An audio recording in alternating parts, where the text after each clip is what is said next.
this is The Ashes and the Star-Cursed King, the sequel to Serpents in the Wing of Night by Carissa Broadbent. Who wants to go first? I guess I'll go. Yeah, you go. I feel like you're gonna have a a different. different. My rating? Yeah. Do how we usually do it, like what Out of you 10. out of 10, Spice. and then your spice, and then your final thoughts. Yeah. Okay, so out of 10 for this book, I think I'd give it like a 9.5, honestly. Um, in terms of spice, I think I'd still give it like a 2.5 out of 5 chili peppers. I still think that is like the perfect balance for me, and I think that's honestly why I enjoyed this book and honestly just this series like so much. Okay. And then any other final, well, not final, but any other thoughts of like the book itself, or I mean, we could deep dive into it if you want. Yeah, that's why I was like, I wasn't gonna keep talking about it. Yeah. Well, No. we're going to dive into it, and I'll tell you everything. I was like, Okay. just gonna give you my rating Yeah. for now, That's fine. It's fine. and then you'll see why. Okay. I'll do mine then next. This is. I just want to say this is gonna be a really interesting video, an interesting review for everybody that listens to these. I hated this book. I absolutely downright hated this book, and to the point, and I sound a little exaggerating right now, but I couldn't get past the last 15 pages. I was so over it. My rating, I mean, we did out of 10. I would give it like a 3 out of 10. And in my chart I had 1 out of 5, so I guess that kind of like matches up. But the spice I had a 2, so I'm not too far off from where you were, Brie. So yeah, I had 2 out of 5 for chili peppers. This book just wasn't what I was expecting it to be, and not in a good way for me. But yeah, I can get into that later. Okay, and I guess that's me. It's you. Bria, I'm so sorry. You were so excited. And I was just like, I think I also did not enjoy this as much as I did as the first book.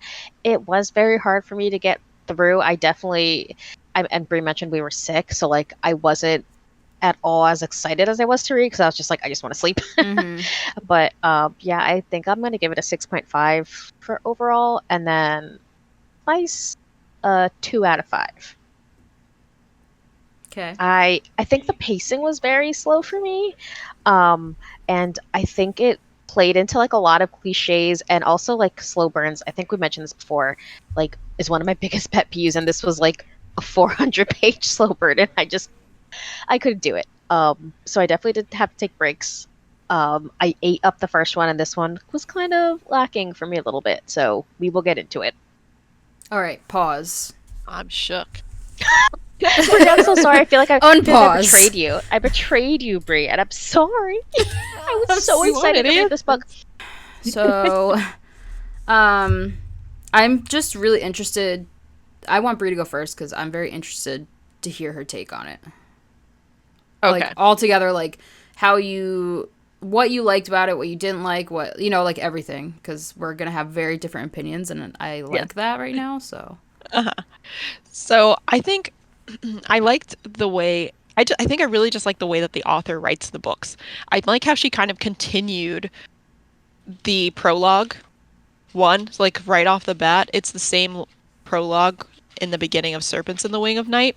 And when I first initially read this, I actually thought she was talking about Vincent. And then I realized that we were actually talking about Rain. And then it goes back to a part in the first book, just from his POV, of that last battle between Angelica and Oriah, and the subtle nod that he did to Septimus, which I did not pick up or highlight or write anything down in the prior book. So now it's kind of seeing like behind the scenes, Rain's point of view, and the consequences of his actions with just that nod. And I don't know why, but I was picturing that. I just felt like that was so epic, or just such a creative way to start a book off. Um, so as we kept going, once again, I still like the fact that she writes the books in parts, and I love the way that she writes interludes in between each. So we get a little more background of the characters. So like before we were getting background on Vincent, and then we're getting background on Oriah and her moments with like her ex and how she had to kill him and why she feels a certain way, and kind of that relationship between Vincent and Oriah.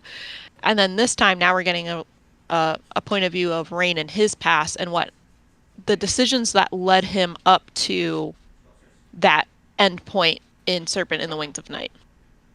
Right? Why did he make these decisions? Because of everything that he had been through.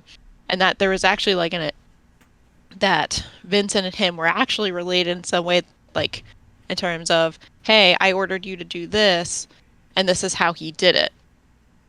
And that whole backstory of that. So I really enjoyed all of that. I enjoyed that I was finally getting answers as well in regards to that, because I feel like at the end of the first book, I was so confused.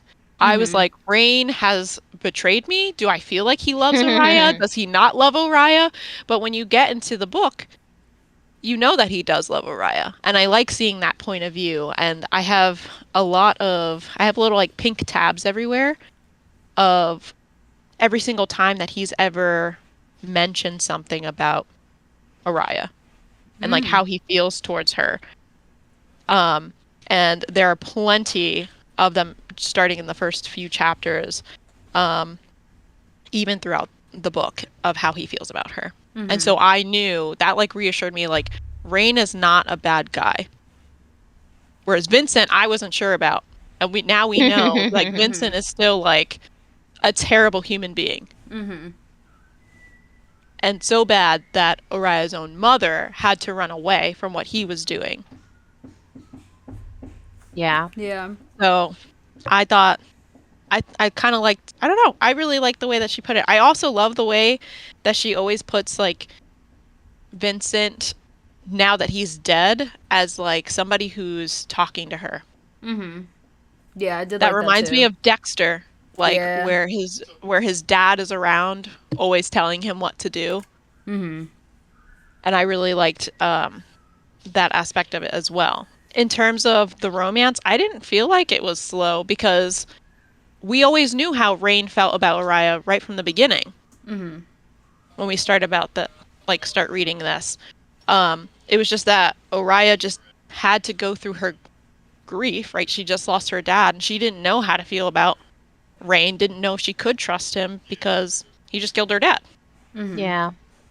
So once she realized, hey, Rain isn't out to get me, maybe he's the only person that I can trust, then their romance started to kind of blossom from there. But I didn't feel like it was, I don't know, I wasn't like itching at my skin for them to just fuck, you know?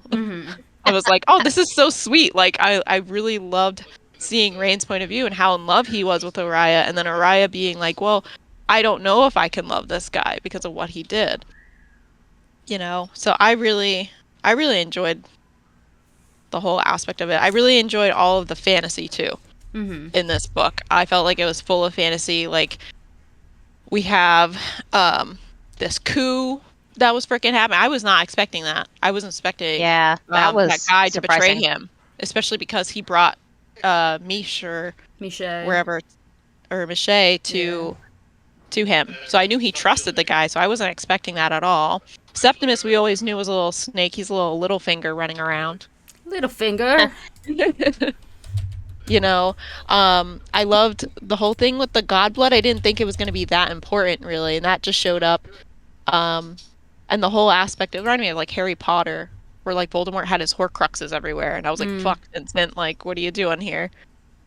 Love that. I love the aspect that they try to include a lot more of the gods and the magic within it. And I didn't expect the Coriolis bond to be brought up again. Towards the end. So Yeah, I didn't see I that was like, happening. oh shit. I was like, all right, I guess this is what we're doing now. So I think all of that, I really enjoyed it. But that's just me.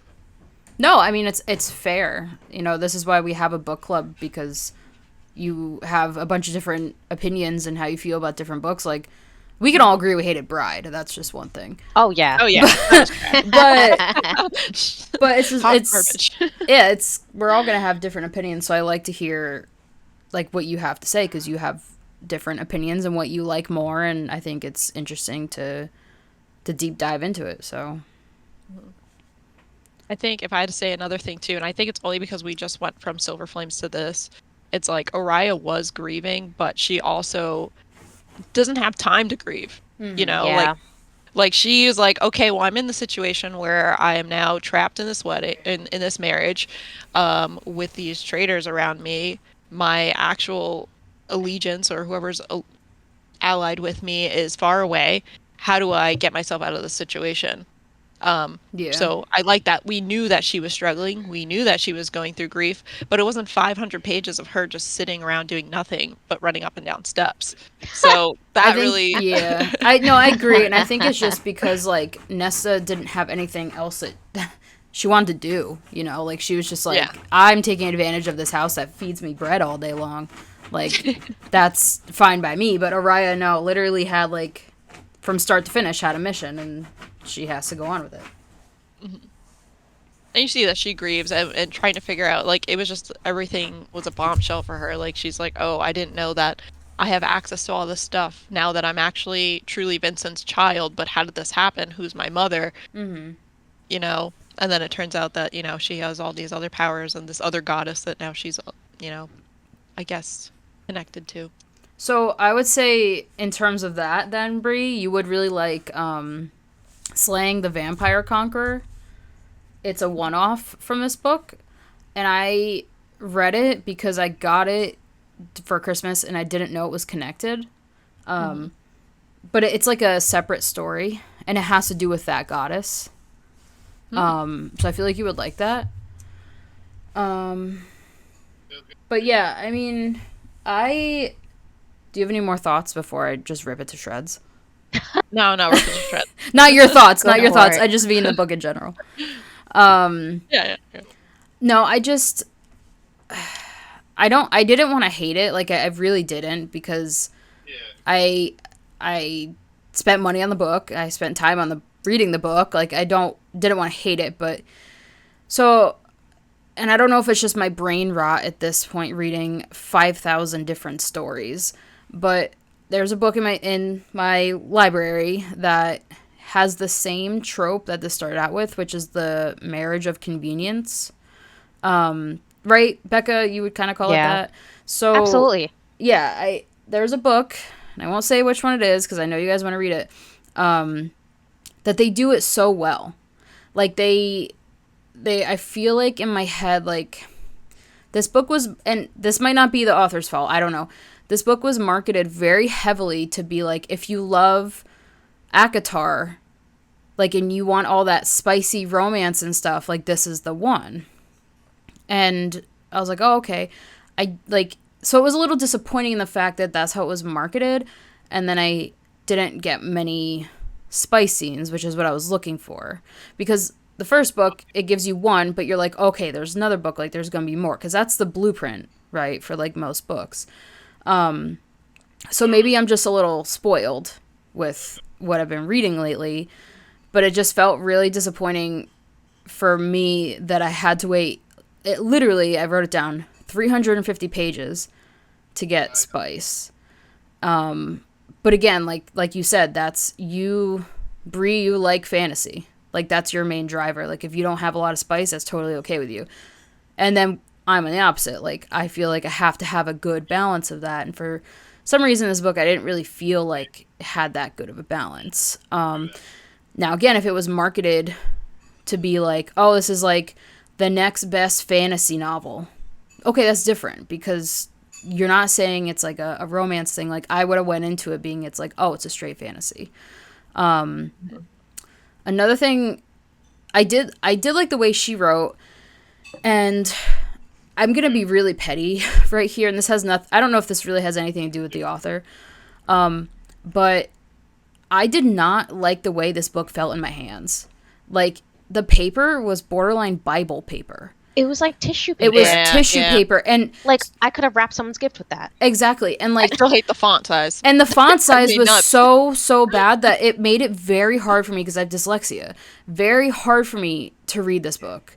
Like, I'm just blind, so like my nose was on the page. yeah, literally, literally. If I had a magnifying glass, I would have used that. Exactly. So it's like, there's this like saying I always go to because of like my job and stuff like that. Like, once someone's unhappy, the moment they walk in the door, the moment they do something first, the rest of the experience is going to be awful for them. And I feel like this was like the catalyst for me, was how the book felt. Like, truly, I really feel like that was the start of like me not liking this book, was simply just because of how it was printed. And that sounds, again, petty and touching the pages now. Huh? Did you guys feel it? I'm touching the pages, like the difference between the first book. Yes. That was And the the second. first thing I did. Was I got the first one off of Amazon, but the second one from Target. So I was like, let me just feel the pages to see, like, was like Megan said, was it a printing thing? Yeah. I don't know, but I mean, I guess you both had the same issue. But I was like, I was afraid to like turn the page too fast, or I was gonna. I did rip my book. The air would rip it. I did rip my book a couple times because of that. Oh, so my spine is slanted. Mine is too. The pages were like almost falling out. I'm looking at it right now. The whole book is slanted. It just seems like this was like a cheap move. I don't know if it was to save money, if it was just not sure. I don't really know. I'm not a editor, you know. So, and it's an expensive book too, and the quality was. It was lacking. So for me, because I'm a petty brat, that's like the first thing. Like, when that pisses me off, the first thing, the next thing's gonna piss me off, you know. But I did also feel like don't get me wrong, I loved the characters. I loved Araya.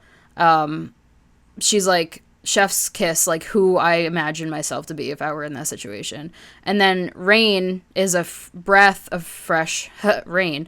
So I really like the characters. I just think that some of the things she had them do, like, I know that Araya was grieving, like, I get that, but how many damn times did we have to hear about Vincent didn't tell me this. Vincent didn't tell me. Girl, he didn't tell you nothing.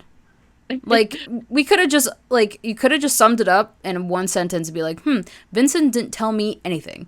And that would have been understood. I think the fact that she repeated it again and again and again and again, I was like, oh my God. I think that's where like a big drawback of mine was. I think I said, like, honestly, it could have been 200 pages less from the repetition, and I still would have gotten the same. Yeah, we got the same message. Experience. Yeah. Yeah. And then also towards the end, what did I write here? So I am a little annoyed because she did use the same blueprint towards the end that she did in the Slaying of the Vampire Conqueror. I won't say at what part, but because I really did like the Slaying of the Vampire Conqueror. I really liked that. But then after reading that she used like almost the same exact blueprint in a certain instance, it felt like really cheap to me. Like, I'm all for blueprints, don't get me wrong. Like, that's all my books are, fucking blueprints. But I think it's just back to back, like, storylines that are somewhat connected. Like, just, it felt a little, I don't know, out of place. And then again, like I said, I didn't finish the last 15 pages. I actually threw the book on my bed because I was that fed up with it. And so, like, whatever you guys say after that, like, the rest of the pages, I'm down for hearing. But I really just felt like there was a lack of urgency in this rest of the battle. Like, we didn't have to spend 10 chapters in the goddamn shit tunnel. Like, we really didn't have to. Like, you know, like, she kept talking like, oh, it smells like shit down here. It smells like shit down here. Like, girl, we get it. You're in the septic system. We know where you are. At one point, I was like, does she have to make a word count limit? Exactly. Because, yeah. It's, yeah. Have you guys ever watched Shawshank Redemption? Yeah. That was the scene that I was imagining. Going through the tunnels. Going through the tunnels. That's what I was picturing too. So I do understand the, like, the urgency of, like, what they're trying to achieve and stuff like that, but I think that towards the end, from what I remember, before I stopped reading, was like when she did the Coriatis bond, and then she passed out, or I passed out, and then like she was in the bed and whatever, and then they named her queen or something. But it just felt like that part, and correct me if I'm wrong, because again, I didn't finish it. It felt like almost like an off-screen anime battle. Like, did they win? Did they? I'm still kind of like confused. Yes, they won. So you stopped right when she passed out? No, a little bit after that, I was like skimming the pages, but I didn't. Again, I was just kind of over it that I didn't even really absorb anything. So, they did win because once the gods started coming down, they knew that they were in Oriah and Rain's like favor. Okay. So they knew it was like a lost cause. So everybody started like dipping from the battlefield. Like all the Bloodborne were like, we're out. Septimus was long gone. And then Simon was dead because Yeah, I got to that part. Yeah, had did Yaxia that. killed him. Yeah. So, and then Miche, I know that she said that she was going away. Yeah. So I was there. I read that. And then I read that Carius, whatever his name was tortured, and he was trying to get information from him. Rain doesn't kill him, so he like stays alive, and he's like imprisoning him basically until he needs him later on. Okay. And is pretty much hinting that Septimus has more up his sleeve, which shocker. So it's interesting in the way that I'm just kind of confused, because remember when we read the first book and then we looked at the cover and we were like, oh shit, it's a duet. And then we were like, oh shit, there's a third book, but that's not a duet. Yeah. So, but the third book's about Miche. Yeah. So it's like, I don't really... I like her character a lot. I do. But I don't really have any drive to read that book. Like, I just felt this kind of left on a cliffhanger, but like a... But not a suspenseful cliffhanger. Yeah, not a far cliff. Maybe not like a 5-foot cliff. It was like sort of like a happy ending at the very end. Did you guys get a bonus chapter in yours? I did, but I didn't read it. I did. Okay. Did you read it, Becca? I did. Okay. I was like, that's what I felt like after that. It was just like... I don't care. Wait, hold on. I don't... It's just that Rain and her go down into that little area with all like the encrypted stuff, and they take whatever metals of the amulet they have left, and it's basically Rain saying that he fell in love with Oriah the moment that they were in the Half Moon trial. Didn't we already know that? I'm sorry. Didn't we already know that? I didn't know that. I thought he said that. Like, sorry. Go on. I'm just getting heated. Keep going. That's what memory he like used, or they have to use some type of emotion to lock it all up, just like Vincent did. So that's what he used to lock it up. Interesting. So that's all the bonus chapter was. But I was thinking that either this next book, one, we know that's going to be about Miche, or Miche, whatever. And there's the problem where you have the Shadowborn, right? She killed the prince. Yeah. And that's going to be an issue. Then there's this issue with Septimus and what he's going to be doing. And then there's this issue with Nexia, or whatever her name is, and how she's going to come back. So I feel like there's still, like, it's not finished. There's still a lot of shit that could go on, and what the next parts will be about. So I will be reading them if you do not want to read them. I'm reading the synopsis for the next one, and I'm looking at the cover. It says the Shadowborn Duet Book 1. So there's going to be 2 more of Miche's story. But I don't know. I just don't really like... I don't know. I don't really have a drive for it. I do have some notes specifically around... I'm saying Miche, and it's going to be hard for my brain not to say Miche as I'm talking, so it's okay. Apologies. I feel like she played like more of a bigger part in the first one, so I was expecting to see a little more because like she made Rain go into the Kajari and then like, she got injured and then she was out and like Mm-hmm. they're best of friends. But I really feel like this whole book she was like cast aside and like my actual note in one of them was like, is Mish comic relief? Like At this point, yeah. she would show up, just like make a joke and then leave.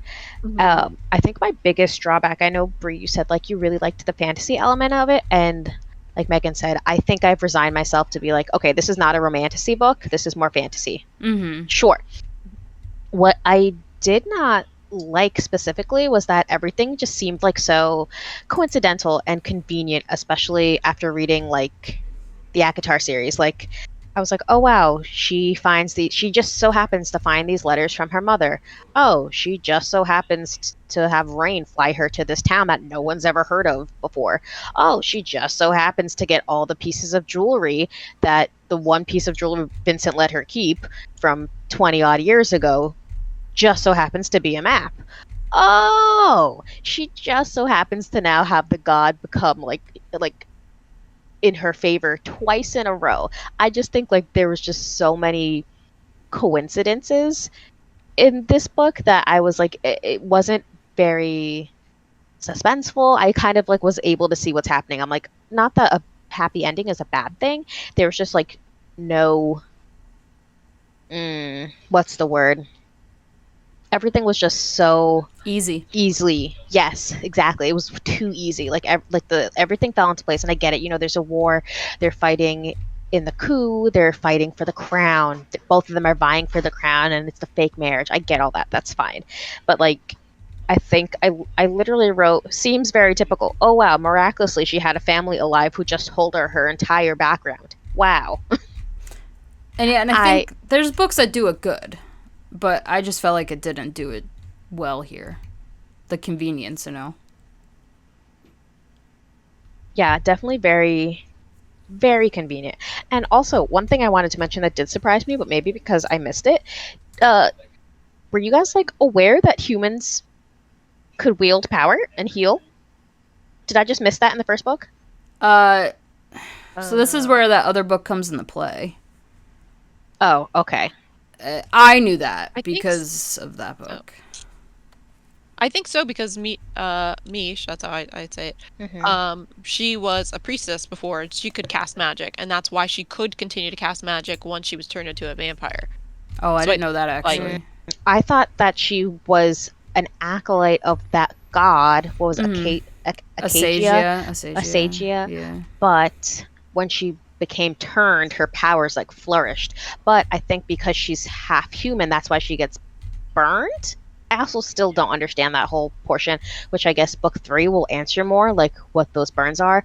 But maybe I just missed that piece, like from book 1, because I was like, oh, now her aunt can heal. Like, what the fuck is going on? so Yeah, the I whole was a thing little with lost there. Mish that I got in terms of that and her burning herself was that she was an acolyte and that she was a priestess for this god, and that's why she was able to wield the fire power because Oriah was talking about it, saying how it's not, one of Nexia's powers, and like why would one of the White Pantheon or whatever people be able to wield fire? That's not normal. And it was because of who she was in her prior life before she was turned into a vampire. So that's why she could wield it.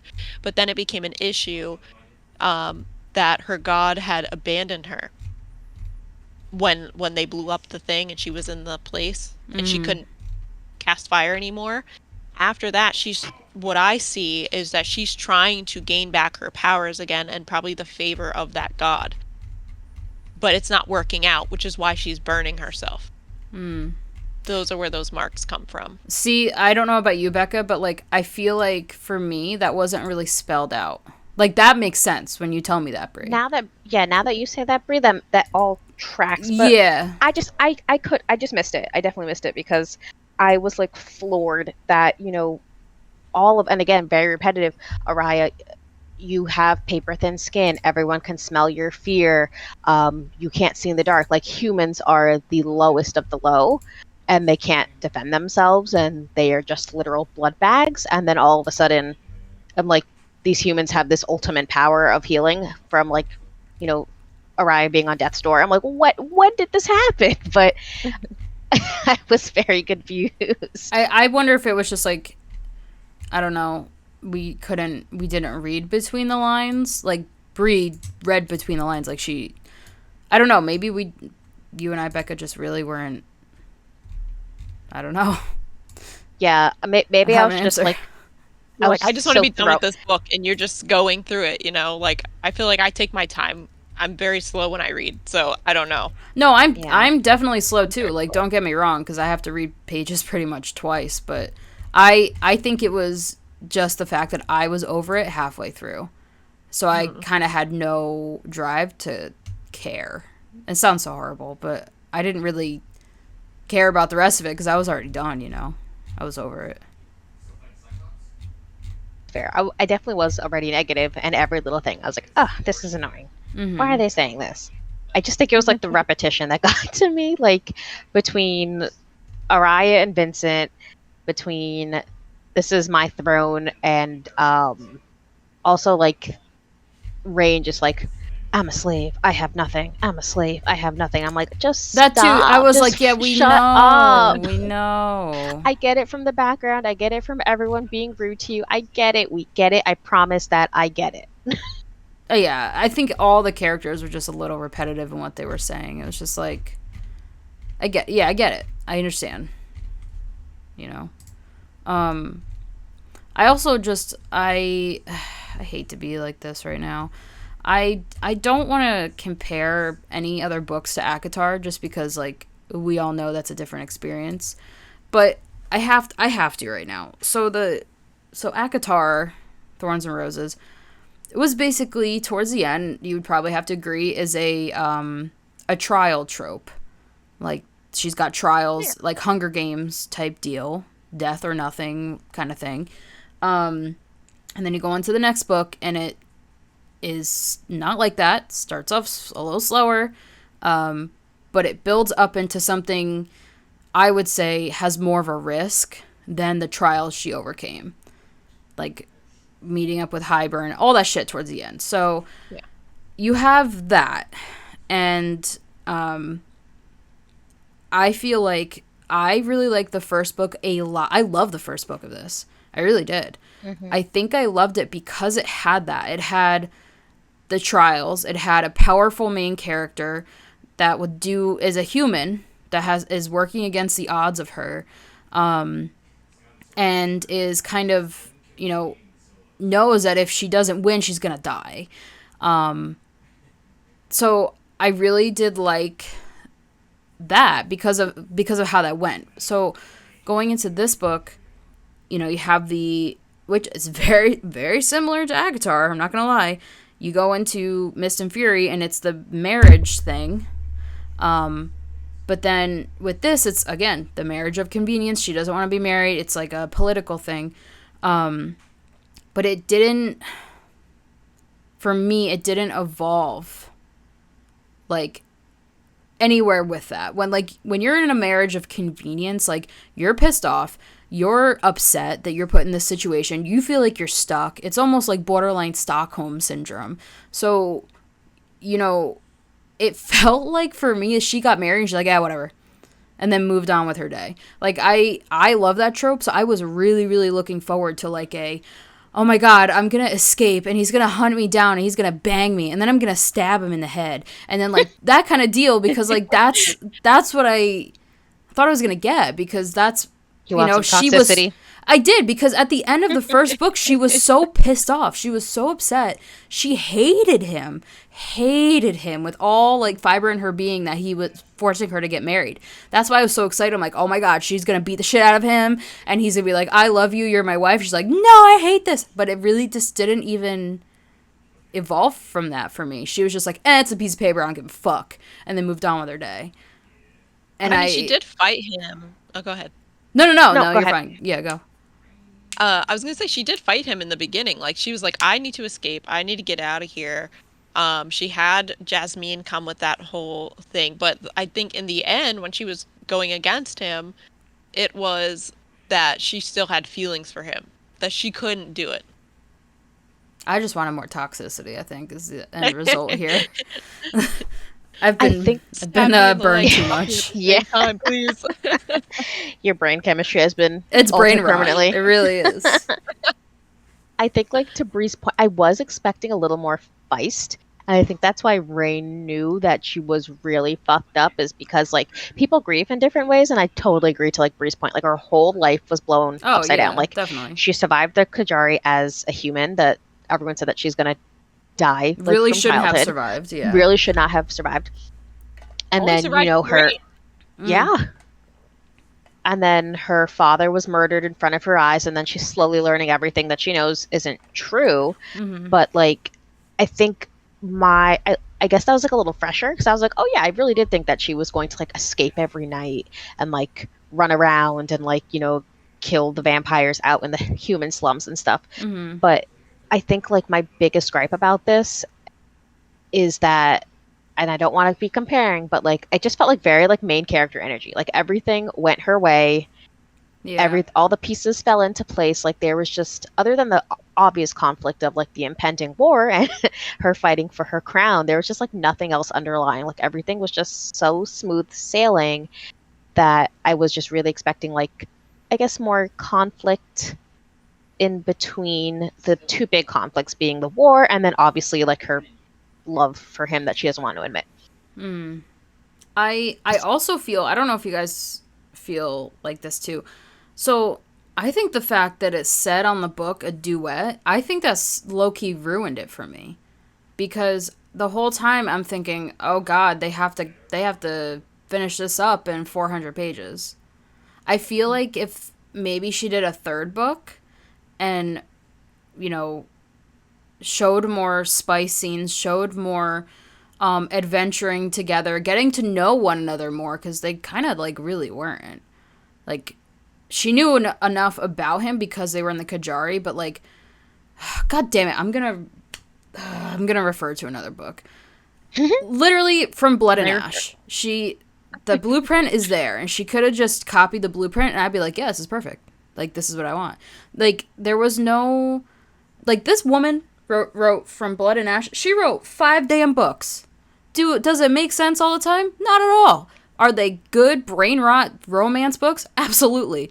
Because she makes it long in the way that you're getting to know these characters literally from toe to head to toe. That was weird. I said that backwards. Head to toe. But that's why I feel like this was a little rushed. Like, if she had done another book, I think I would have felt a little bit better. Being like, okay, like, she's going to do another book, and it's going to, but about a book about them. Because knowing that Miché is the next one, I think a third book about Rain and Araya, to be like, okay, like, this is what they're up against, they're preparing, like, that would have given me a little bit of like, excitement. I don't know if that made any sense, but... No, it does. I wonder just what her plan is for all these books, right? I'm wondering, is she giving us just the beginning of Rain and Araya's story? Because, like, we still have, like, 3 other things that the books in the future could be about. Maybe Misha's story is really talking about the Shadowborn and how all that's going to come into play. And then maybe she's going to tie all these books together. Like, we don't know. I think it's too early to say that. I think it would... Oh, go ahead. Well, I was just real quick. I was just gonna say I think I like Miché. I think I just would have preferred a third book about these two. Mm-hmm. Yes, and maybe that's my biggest gripe, is, like, just how much shit is stuffed into the single book. It definitely could have been broken up, but, like, I like Bree's point. Like, definitely seeing Misha's story would be really cool, but, like, also one thing I want is, like, as much as we got so much fantasy, like, I also feel like the turned, like, just that, I don't even know what to call it, race, condition, whatever. Mm-hmm. I want to know more about that. Like, sure, Rain is turned, Misha's turned, and then now Vale's wife Lilith. So now we have 3 different turned people. Mm-hmm. It's just like, yeah, it's the most painful experience. Almost like I was really thinking Twilight. And then if you survive the poison, then you get all this super strength, and that's it. Like, I would really like to know more about, like, the turned and everything, and maybe we'll get that in Misha's book. But that's just one more thing. I'm like, you had all these pages to write these things, and, like, I don't know, maybe I'm just being like a logical person. I'm just like poking holes where they don't need to be. But they're just little things where I'm like, I guess in hindsight, like I would have wished for X, Y, and Z instead of Yeah. just her repeating for the 9,000th time, use your fangs, little serpent. Oh my god. Please. Wait, the one that got me so bad to the point where I think I out loud said, "Can we stop?" was when she would be like, "Oh, when I looked at Rain and he said, 'There she is.'" But he didn't even say it. It's just like she imagined him saying it. It's like, "Bitch, maybe it's not what he's saying." Like you're thinking that's what he's saying. But oh my god, it was so excessive. Like, "Oh, there she is. There she is. There she." I'm like, "Oh my god, this is coming in like it's becoming like fedora wearing Redditor at this point." Yeah. Like, No, stop. I could agree with that. It was That too there she is much. a little. I'm like, all right, come on. The other thing, like, going back to like what Becca was talking about, I probably would have liked to know more about the houses Yeah, that too. because I am so confused about who has wings and who doesn't have wings. Do That is the note I Shadowborn have. have wings? Because Mish was being carried by Katura or whatever her name during that battle or whatever. So I was like, do Shadowborn not have wings or they can't conjure wings? Like, because the Bloodborne don't, right? Or do they? Or do they have wings? I thought they didn't. I thought they I have no didn't. idea. I have no idea. I So I think think that that's very confusing. I think I would appreciate a little more information or backstory in regards to each house and what that entails. Maybe we're going to learn more in this next book with Mish and whatnot. But I think that was why I was thinking, okay, Mish can't fly. One, because Rain had to save her from that building and take her out of it. But maybe because she's technically a Shadowborn vampire. Because that guy turned her. Yeah. yeah, that's literally a Which I note I didn't have. know. I have. Right. Did you guys before I get into that, did you guys like catch that she was abused? Who? Mish? Did I just I totally didn't. miss that too? Besides her being forced to be turned, I don't think I picked up on it until like I didn't know what was up with the Shadowborn prince or whatever. Prince, yeah. King. Because Yeah. like I thought it was kind of like the same thing that happened with Araya, where like she had a boyfriend and like he took it too far, and obviously he was a vampire and like like the biting happened, but like number one, that just threw me off guard. I was like, what just happened? And Yeah, back to what I was gonna say it's kind of like an ex at a party. You're just like, nah, I'm gonna right. avoid this. And then back to what you were saying, Brie. One of my notes literally says, "Not, I don't understand the difference between Nightborn, Shadowborn, Rashawn, Hiaj, and Bloodborne. Like, Yeah. I know that they're all warring bloodlines and families, all like the children of Nyaxia, but like other than just these names, like you said, they do have different wings. Like one of them is feathered, and I think one of them has bat wings. I don't know which is Bro, which. I thought they all had bat wings. I thought it was feathered because the one Oh my painting of the God. Rashawn warrior Rashawn has have feathers. have Good feathers, job. right? And I think the Nightborn have Don't have. bat wings, but then the My rest I life don't is a fucking lie. know. And then the Bloodborne have magic, but they don't explain the blood mat. I don't know. I don't know. Yeah, I'm just like they're blood bending over here. Like, They're what is they're going on? That's what I kind of thought. Yeah. No, I was massively confused. I So I think I would I have don't know. liked that to be explained more. Just like if I had to explain it, like, or I guess compared to another series, it'd be like Fourth Wing. When they're talking about all of the different dragons, Yeah. everything is explained to you. Oh yeah, she's telling you like you're 5. And I want that. Because I'm not fucking paying attention. I'm not listening to you. I'm going to read it twice. Yeah, I need exactly what you're going to say to a 3-year-old. Because that's And a how I'm lot going of to it- comprehend it. A lot of it doesn't make sense until like a different scene. Like it Yeah. doesn't connect. You're like, okay, cool. You're laying it out for me. Awesome. For example, 600 pages later, I don't fucking remember. Yeah. did you guys know that with the Coriolis bond that now Oraya's basically like a vampire and now she's like immortal? No. Okay. Thanks for telling. I had no idea. I'm so confused. Which I didn't notice until I actually had to go back to I did too. into the other book. I think Vincent was talking to her and said something about like he can't wait until like he doesn't have to worry about her life being shorter than his. And that was like before she won the Kajari and everything. Oh. That was at the dance, like when they were dancing. I didn't even. I thought the same thing. I was like, is she still technically immortal? And now she saved Rain all these times, and like she's gonna age, and Rain is gonna stay immortal. Yeah. But Now they're both immortal. now they're both immortal. Like we just said though, I really feel like a little sentence underneath them the first time they mention a Coriatis bond would be like, just so you know, This is what happened. like Yeah. like a This is Deadpool what it fourth is. wall, like just so you guys are aware, like this is what this is, like that would have been so beneficial because I don't know, like it's just a little confusing for her to assume we know what all this is. Huh.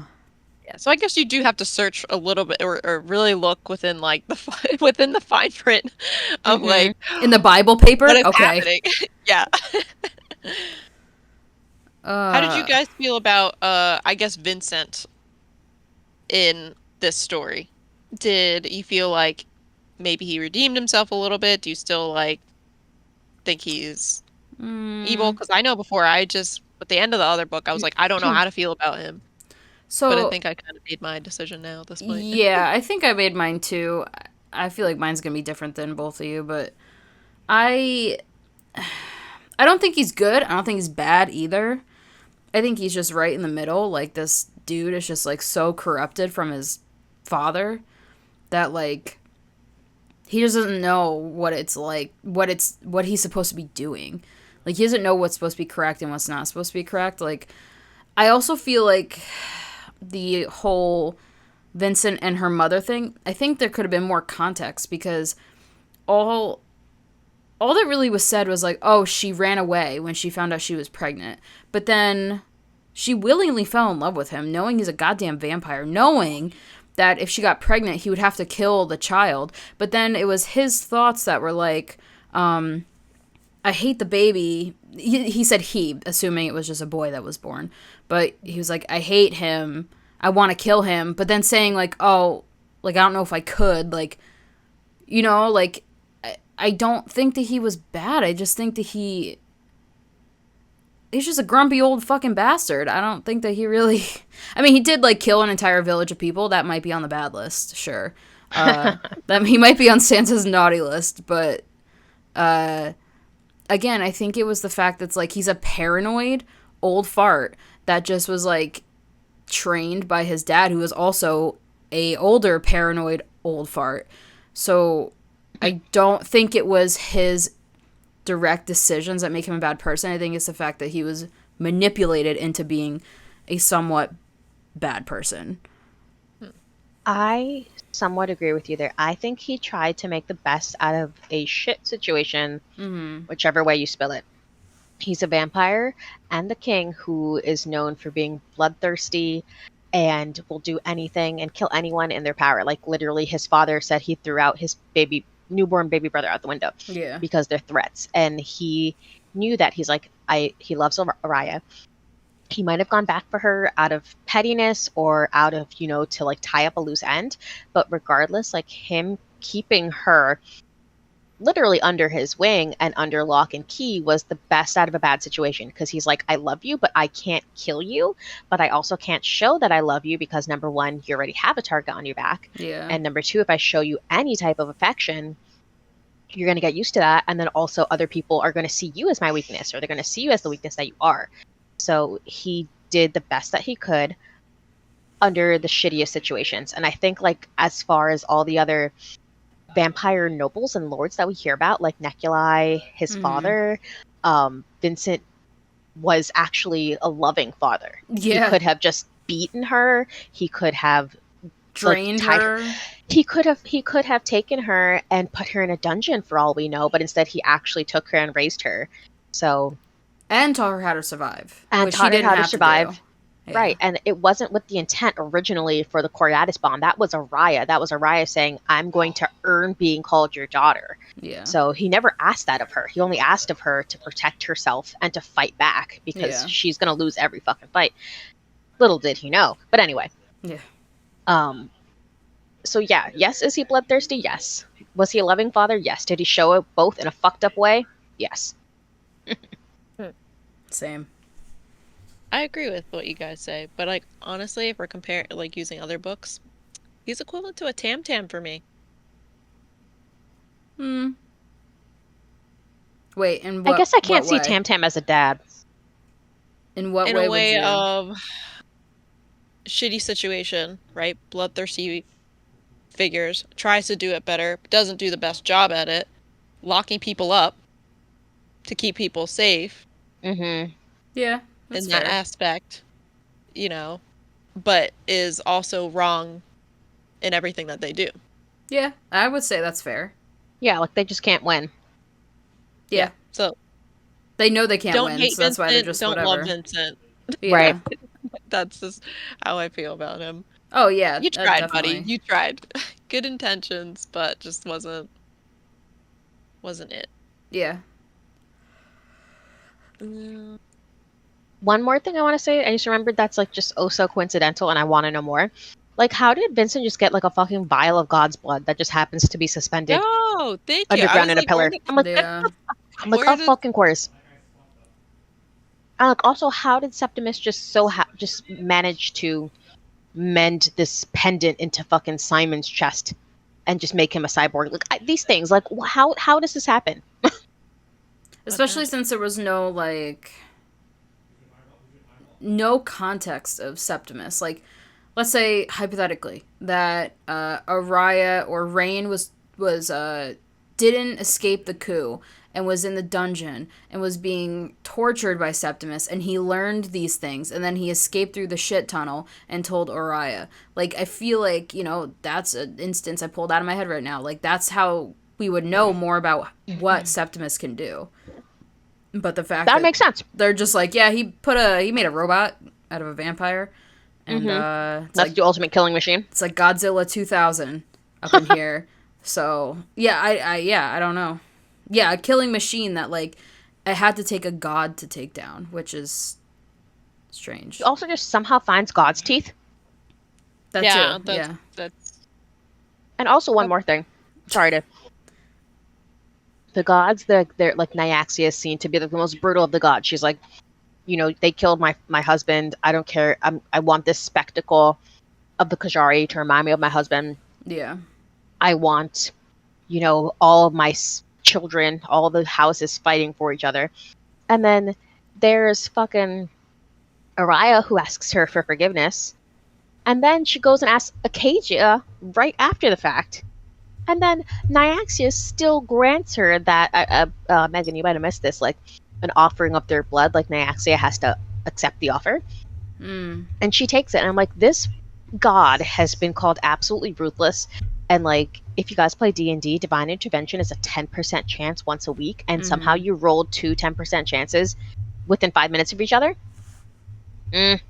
Yeah. And then you're hopping out of one bed into another bed for these warring gods. Like, make it make sense. yeah. That Well, was a little confusing. And she's a god too, and she couldn't find her husband's teeth. Or his blood. I'm sorry. Like she was like like you just said, she made a whole tournament to kill people for her husband, and she couldn't To find his act as her goddamn husband rotted dying. teeth. Yeah, like Or a vial of his blood. yeah, listen. I don't know. That's my TDLR. I don't know. I literally wrote in a tab, I'm not mad, I'm disappointed. Oh God, that's so Because awful. I was. I've heard that once or twice. Maybe more than that. There are, of course, scenes I liked. Like, I did like the armies mobilizing and, like, of course, the humans becoming allies to take the final fight and all that stuff. But there's more I disliked than I liked. Yeah, the smut scenes were good for what we got to, so I'll take it. Yeah. Um, I'm sorry, Brie. That's okay. You know what? For me, it it was so easy for me to picture every single scene. I think that's why I was very into the fantasy. I could picture everything. Like when it got to, I'm not sure, are you guys watching House of Dragons at all? Yes. No. So when I got to the part with the freaking castle being all destroyed, I was literally like, "Where are we, Harrenhal? Oh What's yeah, going yeah, on here?" yeah, yeah, yeah. Yep. And I was like, "Is Araya about to start tripping too?" Oh my god, she's in the haunted mansion. So that's literally what I picture. Like I picture everything like in my head as it's happening. So I think that's why I like this book so much. Mm-hmm. I could picture the balls. I could picture like The what? Rain's not the balls, like the gatherings, like the There parties. you go. Yeah, I there you was go. like, the what now? Say that louder. I could picture like when Rain was like poisoned. Like I picked up on that like right away. I was like, oh, he's like stumbling off away, and I was like, fuck, who did this? Oh yeah, I knew that man Who was did date raped. this? Yeah, that man Who was roofied drugged. my boy? Who roofied Rain? So like I just could picture everything. But I can agree, like towards the end, like once that big battle happened, like there was like another 30 pages, I think, where I was like, all right, we had the big battle. Just hurry up and finish this thing up here. Yeah. Like that was pretty slow. Like I could agree with that. Mm-hmm.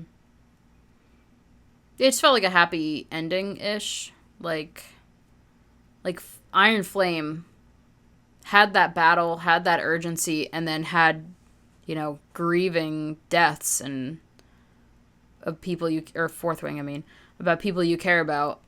So it's just like this. It was like, oh, everybody lived. That's good. Yeah, we still haven't lost The end. The anybody. end. Yeah, exactly. Which that's another toxic Haven't- trait. I just want somebody to die. I think that's why we probably like the first one because Vincent, it was like we're learning about him. Boom, dies. Yep. Or the other Reigns contestants king. too. Like you think what's his Yeah. face? Abraham. Like you thought that crippled little guy was gonna come out on top, and he didn't. But you're just really rooting for him. Yeah, nobody really died Yeah. in this. Yeah, Rain I would died say for a minute, and the could only be one that stayed darker. dead is I Vincent. think we could say could be darker. Yeah, it could have been a little Yeah. darker. Whereas dark of I feel like this is more of a darker fantasy. It's not very. It definitely is not like Akatar. Akatar doesn't feel dark to me. This feels darker, but the first book seemed pretty dark, pretty gruesome. The second book wasn't. Was Yeah. definitely funny. not. Because Yeah. there's two full-blown wars. But Yeah. somehow just the organized trial, like what Megan was saying, like the trial-based competition was somehow darker than Mm-hmm. wars and ending bloodlines. And She could have killed Jasmine. I would have been very upset. Yeah. yeah, Like Or Jasmine Vale could have been or someone. defending. Yeah.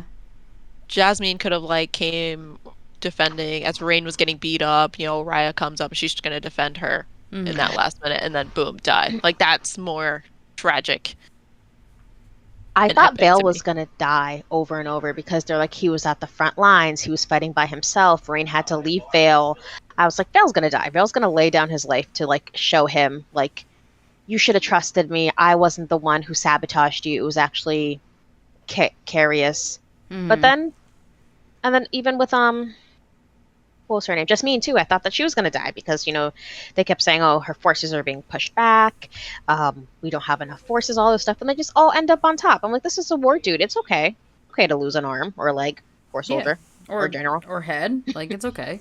You can die. It's okay. Yeah. Well, it be like that. It do. It do be like that. Okay. Well, do we have any other thoughts we'd like to get off of our chests about this book? No, I'm done being a negative Nancy. Sorry. I'm not. Anyway.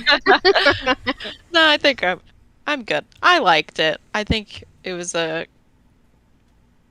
good continuation from before. I think she might be leading up to something else. Like I don't think that you guys should give up on this series just yet, I'll think about even it. if you're not. I need to take a break. I need to take a breather. Yeah. Yeah, I think I have read sounds bad. I think I've read too many fantasies in a row right now, so I think I need to As I say that, we're going into Throne of Glass, but I've already read it. It doesn't matter. But yeah, I think it. I just. Yeah, you know what I'm trying to say. Need a palate cleanser. I think so. Okay. Well, if we're good, then we're good. Yep. Okay. So this was our review of The Ashes and the Star-Cursed King by Carissa Broadbent. But yeah, we will return with Assassin's Blade next. So, woohoo! Bye. All right, bye-bye. Bye. Bye.